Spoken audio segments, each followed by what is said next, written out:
I've waited all these years to finally play a Final Fantasy game, and that's mainly due to my personal taste towards turn-based combat. I've never really enjoyed it, and I won't be the only one either, so I figured there must be other gamers in the same boat as me that have never felt that urge to play a Final Fantasy game, but had their curiosity piqued as the series makes some drastic changes to the original formula. Final Fantasy XVI is the latest installment of the popular RPG franchise, and it brings with it a new world, a new story, a new cast of characters, and most notably fast-paced real-time combat. Final Fantasy XVI promised to deliver a fresh and exciting experience for both long-time fans and the newcomers to the series who this video is really intended for, so I'll be taking a spoiler-free look at the game's mechanics, the story, and the overall gameplay experience to help you decide whether Final Fantasy XVI is worth your time and money.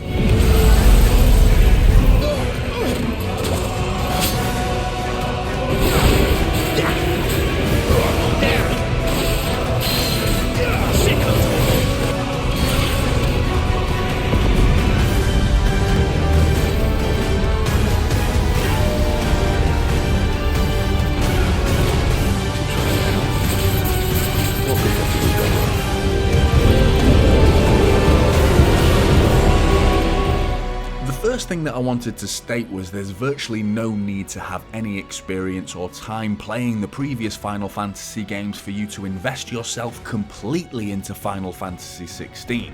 The game takes place in the world of Valisthea, a land divided into 6 territories, each governed by a powerful entity known as Archdukes. The game's story follows the young protagonist Clive Rosfield, who sounds like he should be necking a pint in the pub in a traditional British soap opera instead of a mystical fantasy world with a name like that, but Clive becomes entangled in a conflict between the Archdukes and their powerful magical beings known as Echons. Clive is joined on his journey by a diverse cast of characters, each with their own purposefully unique personalities and motivations. It seems mandatory for every single character in Final Fantasy games to be unnecessarily beautiful, to the point where I just couldn't bear to look at myself in the mirror after every session on Final Fantasy XVI. Some of the smaller visual details are a joy to behold though, like the pushing of food on a plate leaving a smear behind, or seeing Benedicta's nose skin wrinkle up as she angrily scowls. Final Fantasy XVI is incredibly heavy on cutscenes, and while there were times I was feeling frustrated being asked to walk a few yards just to trigger another cutscene, I was never disappointed actually watching these show-stopping spectacles, namely the performances of the cast, which at times would make the game worth the price of admission alone. There's a very heavy focus on political intrigue, which is complemented fantastically well by the complex characters and the high-stakes conflicts between them. The world of Valisthea is richly detailed, with each region offering its own unique culture and history. Aside from the culture and history behind each region though, equally it's a visually stunning game, with each region of Valisthea offering their own unique visual style and atmosphere.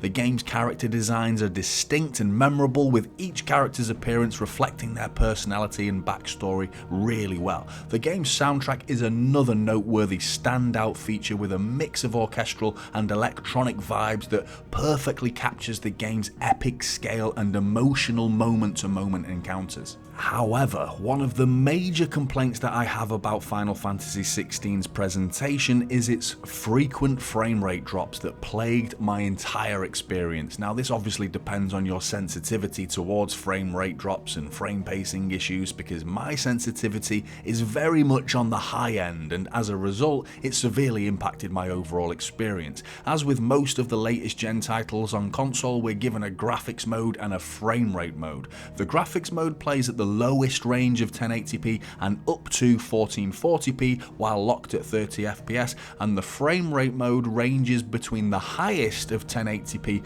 and the lowest of 720p. Even in the frame rate mode though, during exploration it flounders way below 60 FPS with some very noticeable dips, but it's in the combat where it attempts and mostly succeeds at keeping the frame rate at a stable 60, but with the compromise of very ugly incredibly blurry 720p visuals. Personally, I'd recommend the stability of 30 FPS instead of the frequent ups and downs within the frame rate mode becoming a genuine eyesore over longer sessions. I also think the accessibility options are really poor. There's very little gameplay tweaks made available to the player. There's no changing of the HUD elements, you can't turn off motion blur or turn off the damage numbers, things like that, which are pretty standard in most games nowadays. Final Fantasy XVI's gameplay has a very healthy mix of traditional RPG elements and brilliantly designed combat mechanics that more than caught my eye as someone who prefers this over the turn-based combat model.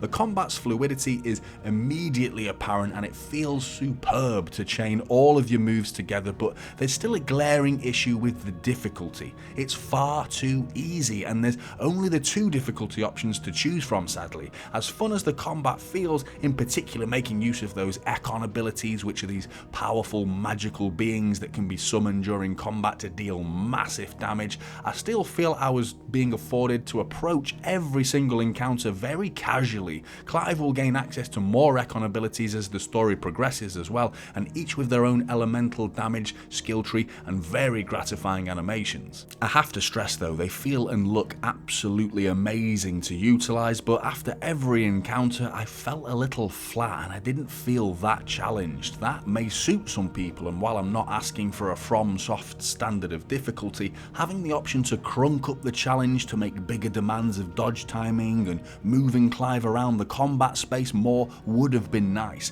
While you can only play as Clive, you'll be joined by other various AI controlled characters that'll indulge in some very tantalising repartee. You'll also be able to give basic commands using Clive's trusty dog Torgal, which can be used to inflict some minor damage by launching enemies, and combining this nicely with Clive's base moveset was another very satisfying aspect to the combat.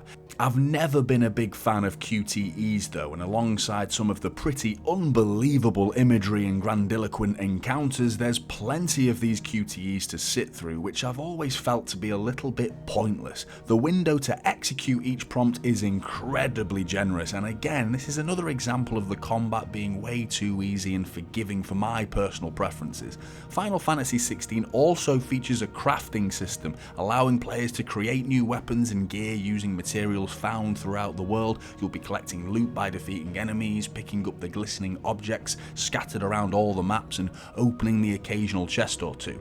All of these things will be yielding you various materials and items, as well as some much needed gil, which is the game's currency. The crafting is pretty basic stuff, and that was really the only incentive to head out and explore the open sections of Valisthea. Final Fantasy XVI's main story can be completed around 40 to 50 hours, depending on whether you complete the additional side quests and head out to explore every inch of the semi-open world of Valisthea, and there is a new game plus for players interested in diving straight back into the action. To round things up though, the story is far and away the standout feature to Final Fantasy XVI, and almost worth it for that reason alone. It's a shame that I couldn't go into more detail without spoiling it for you guys, but even if the fantasy genre isn't usually your cup of tea, the characters' performances, the characters' relationships, and the overall narrative from start to finish was an absolute treat to witness. The combat really hits hard, and it hits hard early. To put it simply, it just feels incredible, but even so, the combat drastically needs a harder difficulty right from the get-go, because while New Game Plus offers stronger enemies for your next playthrough, I'd much rather I had that option from the very beginning. So if you've played Final Fantasy XVI already, I'd love to hear your thoughts, and if you've never played a Final Fantasy game before like myself, will you be doing so now? And if you already have, what did you make of it? Let me know in the comments below, and I'll see you in the next one.